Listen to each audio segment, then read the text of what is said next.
Modi once again. लेकिन कैसे?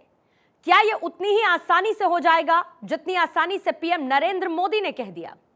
क्या 2014 और 2019 के सारे रिकॉर्ड 2024 में टूटने वाले हैं? अगर ऐसा होना है तो उसके पीछे की थ्योरी क्या है, उसके पीछे की स्ट्रैटेजी क्या है, उसके पीछे की पूरी स्टोरी क्या है? जब नरेंद्र मोदी कहते हैं कि 2024 में आकर वो भारत को दुनिया की तीसरी सबसे बड़ी अर्थव्यवस्था बनाएंगे, इसके पीछे का मजबूत आधार क्या है? जब पीएम मोदी कहते हैं कि बीजेपी 370 सीटें हासिल कर लेगी, तो इसके पीछे का कारण कौन कौन सा है? जब प्रधानमंत्री नरेंद्र मोदी कहते हैं कि एनडीए 400 पार जाएगी, तो इसके पीछे का प्लान क्या है? आज इसी को डिकोड करेंगे और आपके सामने एक एक सीट के गणित को रखेंगे ताकि आप बहुत आसानी से समझ सकें कि आखिर नरेंद्र मोदी किस तरीके से हैट्रिक लगाने वाले हैं।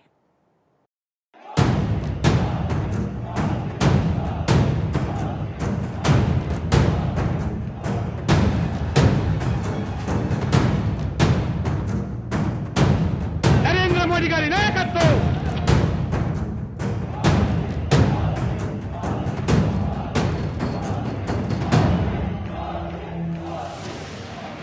क्या 2024 में सचमुच में बीजेपी अकेले दम पर 370 सीटें हासिल कर लेगी? क्या एनडीए 400 सीटों के आंकड़े को छू लेगा?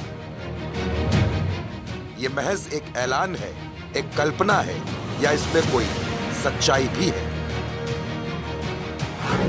लेकिन एक बात खुशी की रही, उन्होंने जो 400 सीट एनडीए के लिए आशीर्वाद दिया था,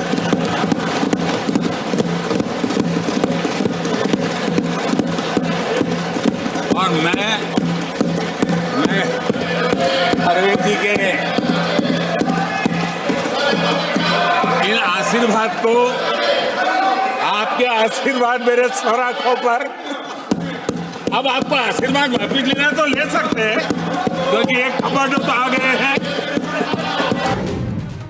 पहले लोकसभा में और फिर राज्यसभा में जब नरेंद्र मोदी ने यह दावा किया कि बीजेपी 370 सीटें हासिल कर लेगी, तो यह सवाल खड़ा हो गया कि क्या वाकई नरेंद्र मोदी ऐसा कर पाएंगे, और अगर कर पाएंगे तो उसके पीछे फॉर्मूला क्या है, समीकरण क्या है? सबसे पहले तो आप ये समझ लीजिए कि नरेंद्र मोदी जो भविष्यवाणी कर देते हैं वो सच ही होती है। 2014 में नरेंद्र मोदी ने 272 पार का आंकड़ा दिया और रिजल्ट रहा बीजेपी अपने दम पर 282 सीटें जीत गई। 2019 में बीजेपी के लिए नरेंद्र मोदी ने 300 पार का नारा दिया और एनडीए के लिए 350 पार। परिणाम क्या हुआ? 2019 में बीजेपी अपने दम पर 303 सीटें जीत गई और एनडीए 353।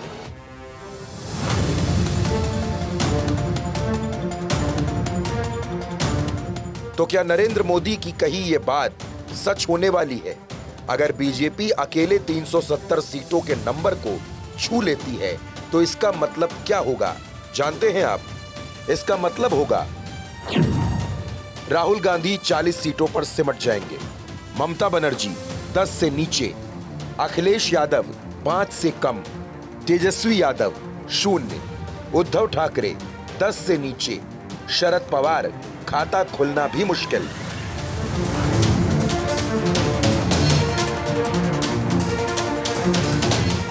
राज्यसभा में कांग्रेस पर हमला बोलते हुए नरेंद्र मोदी ने कहा कि कांग्रेस हमेशा पिछड़ों का अपमान करती है, आदिवासी समाज का अपमान करती है। कांग्रेस ने हमेशा लाल बत्ती कल्चर को बनाए रखा। 7 दशकों तक कांग्रेस ने इस देश के लोगों को उनके अधिकारों से वंचित रखा। देश के प्रधानमंत्री पंडित नेहरू जी द्वारा उस समय के देश के मुख्यमंत्रियों को लिखी गई चिट्ठी है, ऑन रिकॉर्ड है।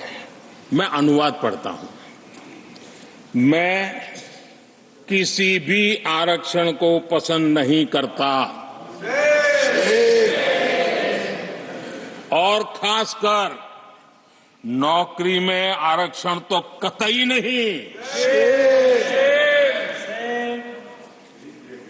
मैं ऐसे किसी भी कदम के खिलाफ हूं जो अकुशलता को बढ़ावा दे, जो दोयम दर्जे की तरफ ले जाए, ये पंडित नेहरू ने मुख्यमंत्रियों को लिखी हुई चिट्ठी है। अब आप ये समझ लीजिए कि आखिर नरेंद्र मोदी इतने कॉन्फिडेंट होकर क्यों कह रहे हैं कि बीजेपी 370 सीटें हासिल कर लेगी। दरअसल बीते 10 सालों से प्रधानमंत्री नरेंद्र मोदी ने अपना हर वादा निभाया है। चलिए वादों पर भी बात कर लेते हैं। राम मंदिर वादा पूरा, अनुच्छेद 370 काम पूरा, काशी मथुरा काम जारी, यूसीसी उत्तराखंड में काम पूरा।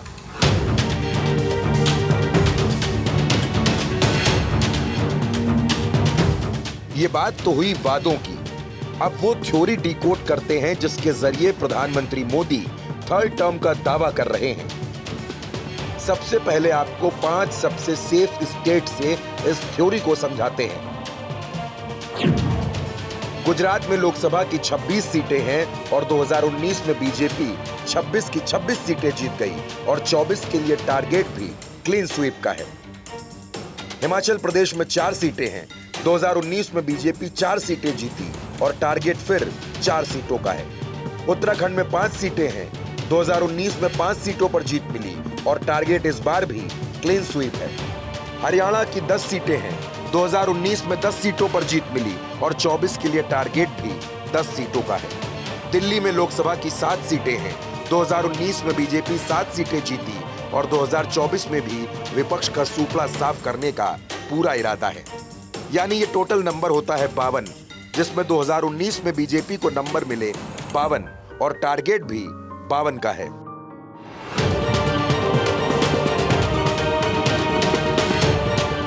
ये बात हुई 5 राज्यों की।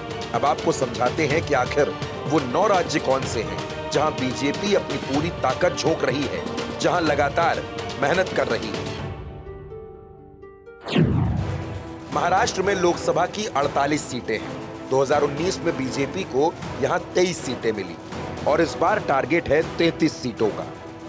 पश्चिम बंगाल में लोकसभा की 42 सीटें हैं, 2019 में बीजेपी को 18 सीटें मिली और इस बार टारगेट 30 का है, यानी 12 सीटें बीजेपी को और बढ़ानी होंगी। राजस्थान में 25 सीटें हैं, 2019 में 24 मिली और इस बार टारगेट क्लीन स्वीप है।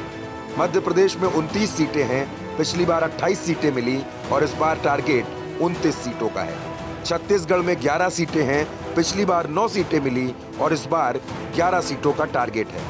जम्मू कश्मीर में 5 सीटें हैं, जहां 2019 में बीजेपी को 3 सीटें मिली और इस बार टारगेट 1 सीट बढ़ाना यानी 4 सीटें जीतने का है। झारखंड जहां 14 सीटें हैं, पिछली बार बीजेपी को 11 सीटें मिली और इस बार टारगेट है 14 की 14 सीटें। ओडिशा में 21 सीटें हैं, 2019 में बीजेपी को 8 सीटें मिली और इस बार का टारगेट है जस्ट डबल यानी कि 16 सीटें जीतने का। पंजाब में लोकसभा की 13 सीटें हैं, पिछली बार बीजेपी को 2 लोकसभा सीटें मिली लेकिन इस बार टारगेट 4 सीटों का है। यानी इस पूरे नंबर को अगर आप टोटल करिए तो इन 9 राज्यों में 208 लोकसभा सीटें हैं, जिसमें पिछली बार बीजेपी को 126 सीटें मिली और इस बार टारगेट 166 सीटों का है। और अब आपको लेकर चलते हैं साउथ यानी दक्षिण, जहां बीजेपी को कमजोर माना जाता है। वहां बीजेपी किस तरह से कोशिशें कर रही है। जनवरी में प्रधानमंत्री ने दक्षिण के कई राज्यों का दौरा किया, केरल भी गए और आंध्र प्रदेश भी गए। वहां क्या कुछ चल रहा है वो समझ लीजिए। कर्नाटक में लोकसभा की 28 सीटें हैं, बीजेपी को पिछली बार 25 सीटें मिली लेकिन इस बार बीजेपी का टारगेट 26 सीटें जीतने का है। तेलंगाना में 17 सीटें हैं, बीजेपी को 2019 में 4 सीटें मिली लेकिन इस बार टारगेट 6 सीटें जीतने का है। तमिलनाडु में 39 सीटें हैं, 2019 में बीजेपी का यहां खाता भी नहीं खुला लेकिन बीजेपी ने इस बार यहां अपने लिए 5 सीटों का टारगेट रखा है। आंध्र प्रदेश में 25 सीटें हैं, 2019 में बीजेपी का यहां खाता भी नहीं खुला लेकिन इस बार टारगेट 3 सीटें जीतने का है। केरल में लोकसभा की 20 सीटें हैं, 2019 में बीजेपी का खाता नहीं खुला लेकिन इस बार का टारगेट 3 सीटें जीतने का है। यानी साउथ के इन राज्यों में टोटल सीटें आती हैं 129, जहां पिछली बार बीजेपी 29 सीटें जीत सकी थी लेकिन इस बार टारगेट 41 सीटें जीतने का है। यानी कि टोटल करेंगे तो 136 में से पिछली बार 31 सीटें मिली, लेकिन इस बार का टारगेट है 43।